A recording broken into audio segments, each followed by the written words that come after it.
প্রিয় মাধ্যমিক পরীক্ষার্থীরা, আমরা এখন এই ভিডিওতে রায় ও মার্টিন সম্পাদিত মাধ্যমিক প্রশ্ন বিচিত্রা সাজেশন বইয়ের এই 657 পাতার অন্তর্বৃত্ত অঙ্কন দীর্ঘ উত্তরভিত্তিক প্রশ্নমান 5 এখানকার এই টাইপ 2 এর সমদ্বিবাহু ত্রিভুজের অন্তর্বৃত্ত অঙ্কন এর এই 1 নম্বর জ্যামিতিক প্রশ্নটি বা সম্পাদ্যটি আমরা এখন খুব সহজ সরলভাবে আলোচনা করে অঙ্কন করব। ঠিক আছে, তো প্রিয় শিক্ষার্থীরা, আমরা প্রথমে প্রশ্নটি একটু ভালোভাবে পড়ি।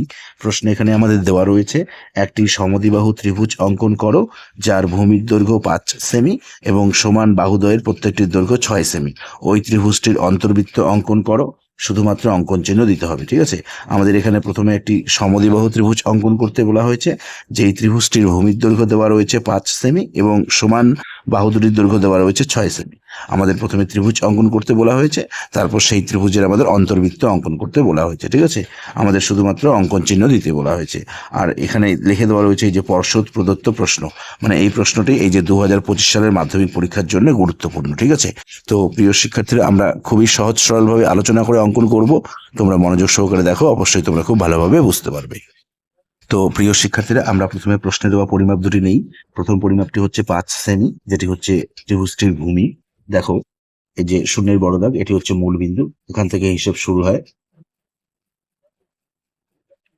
এই 5-এর বড় দাগ, আমরা প্রথমে শূন্যের বড় দাগের এখানে একটি বিন্দু দিলাম, এরপর 5-এর বড় দাগের এখানে একটি বিন্দু দিলাম, এরপর এই দুই বিন্দু যুক্ত করে দেবো। ঠিক আছে, এই এটি হচ্ছে 5 সেমি এবং সমান বাহু দুটির দৈর্ঘ্য দেওয়া রয়েছে 6 সেমি। দেখো, একইভাবে এখানে বিন্দু, এই 6-এর এখানে একটি বিন্দু, এই দুই বিন্দু যুক্ত, এই এটি হচ্ছে 5 সেমি,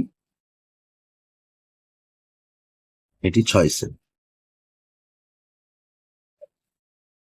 এখন আমরা এই খাতার পেজের নিচের দিকে মাঝে, ঠিক আছে, এখানে আমরা একটি রশ্মি অঙ্কন করব।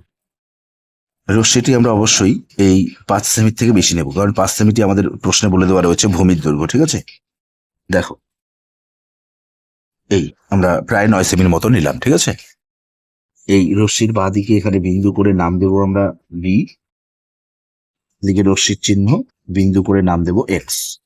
এরপর আমরা এই পেন্সিল কম্পাস হাতে নেব। ঠিক আছে, পেন্সিল কম্পাস দিয়ে আমরা প্রথমে 5 সেমির পরিমাপটি নেব। দেখো, এই এভাবে আমরা পেন্সিল কম্পাস দিয়ে 5 সেমির পরিমাপটি নেব। ঠিক আছে, নিয়ে এই বি বিন্দুতে বসাবো, বসিয়ে এক্স রশ্মির এই ডান দিকে এদিকে আমরা বৃত্তচাপ একটি কেটে নেব 5 সেমির পরিমাপটি নিয়ে। ঠিক আছে, এখানে বিন্দু উৎপন্ন হয়েছে, এই বিন্দুর নাম দেবো আমরা সি।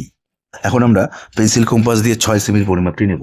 দেখো, এই এভাবে আমরা পেন্সিল কম্পাস দিয়ে 6 সেমির পরিমাপটি নেব। ঠিক আছে, নিয়ে এই বি বিন্দুতে বসিয়ে এই উপরে বৃত্তচাপ এবং এই পরিমাপটি এই সি বিন্দুতে বসাবো, বসিয়ে ওই উপরের বৃত্তচাপের উপরে আরেকটি বৃত্তচাপ। ঠিক আছে, আমাদের সমান বাহু দুটির দৈর্ঘ্য 6 সেমির কথা বলা হয়েছে, তাই আমরা এই 6 সেমির পরিমাপটি পেন্সিল কম্পাস দিয়ে নিলাম, নিয়ে বি বিন্দুতে বসিয়ে উপরে বৃত্তচাপ এবং সি বিন্দুতে বসিয়ে উপরে বৃত্তচাপ। ঠিক আছে, এই যে দুটি বৃত্তচাপ এখানে পরস্পর ছেদ করলো, এই এখানে বিন্দু উৎপন্ন হলো, এখানে আমরা নাম দেব এ।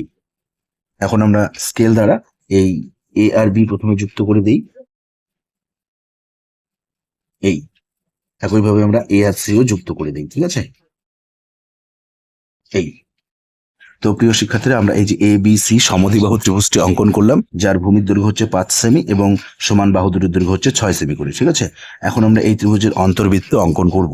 তো অন্তর্বৃত্তটি অঙ্কন করার জন্য আমরা এই এ বি সি ত্রিভুজের বি আর সি কোণ দুটিকে এখানে সমদ্বিখণ্ডিত করব বা দুটি অন্তর সমদ্বিখণ্ডক অঙ্কন করব। ঠিক আছে, তো তার জন্য আমরা পেন্সিল কম্পাস হাতে নেব, এই এভাবে চিকন করে নেব পরিমাপটি। ঠিক আছে, যে কোনো পরিমাপ এভাবে আমরা পেন্সিল কম্পাস দিয়ে নেব, নিয়ে প্রথমে আমরা এই সি বিন্দুতে বসাবো, বসিয়ে এই আমরা এখানে একটি বৃত্তচাপ কেটে নেব, এই এভাবে। ঠিক আছে, এরপর এই পরিমাপটি, প্রথমে যে পরিমাপটি দিয়ে আমরা বৃত্তচাপটি কাটলাম, এই পরিমাপটি থাকবে, এই এখানে বিন্দু উৎপন্ন হলো, এখানে বসাবো, বসিয়ে উপরে বৃত্তচাপ, একইভাবে এখানেও বিন্দু উৎপন্ন হয়েছে, এখানে বসাবো, বসিয়ে আর একটি বৃত্তচাপ, এই। ঠিক আছে, এই পরিমাপটি আমরা এই বি বিন্দুতে বসাবো, বসিয়ে একইভাবে এখানেও বৃত্তচাপ কেটে নেব, এই।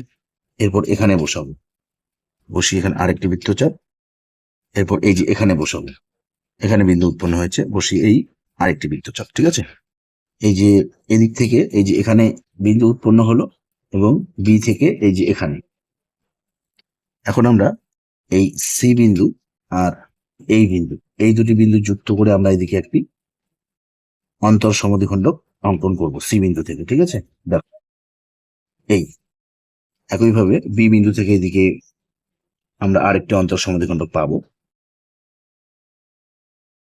এই দেখো, এই যে বি কোণের অন্তর সমদ্বিখণ্ডক হচ্ছে এটি, আর সি কোণের অন্তর সমদ্বিখণ্ডক হচ্ছে এটি। ঠিক আছে, এই দুটি অন্তর সমদ্বিখণ্ডক এই যে এখানে পরস্পর ছেদ করেছে, এখানে বিন্দু উৎপন্ন হয়েছে, এই বিন্দুর নাম দিই আমরা আই। এখন আমরা এই আই বিন্দু থেকে বিসি বাহুর উপরে এখানে একটি লম্ব অঙ্কন করব। ঠিক আছে, তো লম্বটি অঙ্কন করার জন্য আমরা পেন্সিল কম্পাসের কাঁটাটি এই আই বিন্দুতে বসাবো। বসিয়ে আমরা এই পেন্সিলটি এই বিসি বাহুর নিচে রাখবো, এই যে এভাবে রাখবো। ঠিক আছে, এমন ভাবে রাখবো যাতে আমরা এখানে একটি বৃত্তচাপ কেটে নিতে পারি। এই ঠিক আছে, এই পরিমাপটি আমরা এই এই যে এখানে বিন্দু উৎপন্ন হচ্ছে, দেখো ভালোভাবে, এই যে এখানে এখানে বসাবো। ঠিক আছে, বসিয়ে নিচে বৃত্তচাপ কেটে নেব। এই পরিমাপটি এই যে এখানে বিন্দু উৎপন্ন হয়েছে, এই যে এখানে বসাবো, বসিয়ে এই বৃত্তচাপের উপরে এখানে আরেকটি বৃত্তচাপ কেটে নেব। এই ঠিক আছে, এখন আমরা স্কেল দ্বারা এই আই বিন্দু আর এই যে এখানে দুটি বৃত্তচাপ কাটা হলো, এখানে বিন্দু উৎপন্ন হলো, এই বিন্দু যুক্ত করে দেব। এই এই যে এই লম্বটি বিসি বাহুকে ছেদ করছে। ঠিক আছে, এই যে এখানে ছেদ করেছে, এখানে আমরা নাম দেব ডি। এখন আমরা পেন্সিল কম্পাস দিয়ে এই আই আর ডি এর পরিমাণ নেব। ঠিক আছে, দেখো এই এভাবে নেব। ঠিক আছে, এভাবে নিয়ে আমরা এখানে অন্তর্বৃত্তটি অঙ্কন করব। দেখো